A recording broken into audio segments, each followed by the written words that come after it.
یہاں پر یہ مسئلہ بھی میں عرض کر دوں کہ لوگوں میں ایک بہت بڑی چیز ہے جو پھیل گئی ہے کہ آدم علیہ السلام نے حضور کے وسیلے سے دعا مانگی تھی. یہ نہ حدیث مبارک میں ہے نہ روایات صحیحہ میں ہے. اور ایک بات ہمیشہ یاد رکھیں کہ جو مسئلہ قرآن میں آ جائے بات ہی ختم ہو گئی. اس کے بعد تو کسی اور دلیل کی ضرورت ہی نہیں ہوتی نا. یعنی نص قطعی نے بتلا دیا. ایک مسئلہ ہوتا ہے کہ بھی قرآن میں بھی نہیں ہے، حدیث صحیح میں بھی نہیں ہے، اس میں روایات ضعیفہ بھی آ جاتی.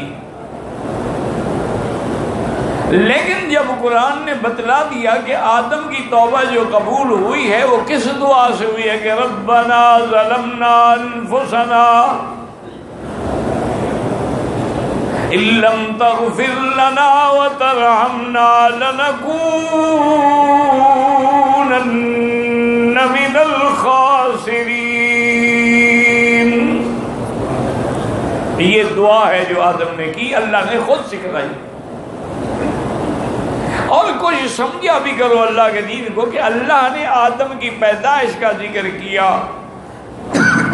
بی بی حوا کی پیدائش کا ذکر کیا، اللہ نے ملائکہ کے سجدے کرنے کا ذکر کیا، اللہ نے ان کو جنت میں ٹھہرانے کا ذکر کیا، اور اللہ نے ساتھ یہ بھی حکم دیا کہ وَلَا تَقْرَبَا هَٰذِهِ الشَّجَرَةَ، اس درخت کے قریب نہ جائیں. اور یہ بھی بتلا دیا کہ شیطان تمہارا سب سے کھلا دشمن ہے. یہ ساری باتیں اللہ نے قرآن میں بیان کر دی ہیں. اور یہ بھی بتلایا کہ شیطان نے وسوسہ ڈالا، اور آدم علیہ السلام اور بی بی حوا نے اس درخت کو چکھ لیا جس سے اللہ نے منع کیا تھا، تو اس پر عتاب یہ آیا کہ آپ کا لباس جو تھا وہ اتر گیا. یہ سارا قرآن میں موجود ہے. یہ کیفیت بھی موجود ہے فَتَفِقَا يَخْصِفَانِ عَلَيْهِمَا مِنْ وَرَقِ الْجَنَّةِ، کہ آدم اور حوا نے درخت کے پتے جو تھے پکڑ کے اپنے بدن کو چھپانا چاہا. یہ بھی قرآن میں ذکر ہے. لیکن مجھے حیرت ہوتی ہے کہ ہمارے دوست جو ہیں وہ کہاں سے مسائل نکال لیتے ہیں. جیسے کہ ایک مسئلہ مشہور کر دیا گیا کہ آدم علیہ السلام نے گندم دانہ کھایا اور جنت سے اتارے گئے. خدا کے بندے، قرآن کہتے ہیں درخت، تم کہتے ہو گندم کے درخت ہوتے ہیں. بھائی قرآن میں موجود ہے کہ لا تقربا هذه الشجرہ، اس درخت کے قریب نہ جائیں. آپ کہہ رہے ہیں گندم دانہ کھایا.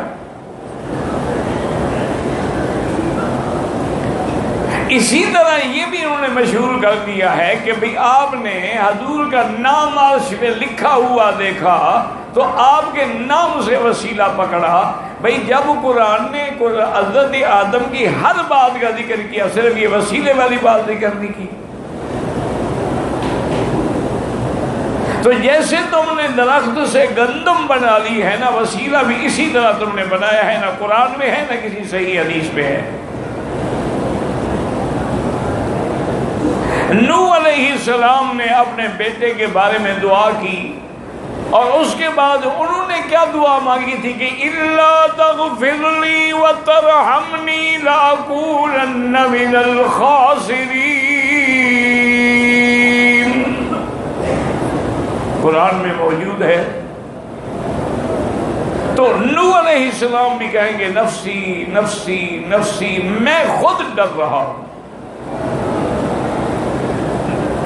سیدنا موسیٰ علیہ السلام بھی جواب دے دیں گے، سیدنا عیسیٰ علیہ السلام بھی جواب دے دیں گے کہ نفسی نفسی، مجھے اپنا ڈر ہے کہ لوگوں نے مجھے خدا بنا دیا تھا.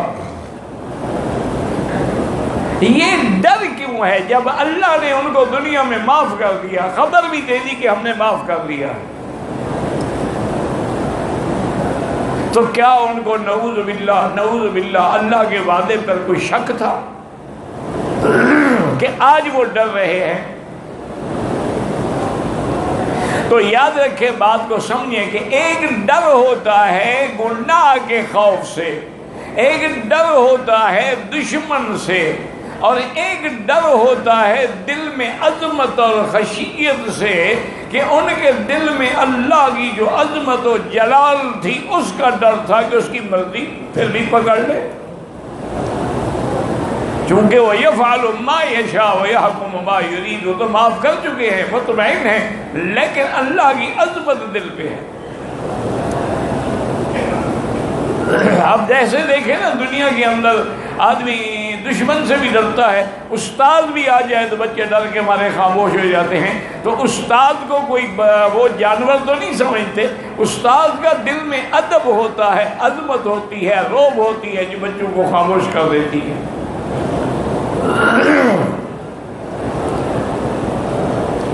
آخر میں حضرت عیسیٰ علیہ السلام کہہ کہ فَأْتُوا مُحَمَّدًا صلی اللہ علیہ وسلم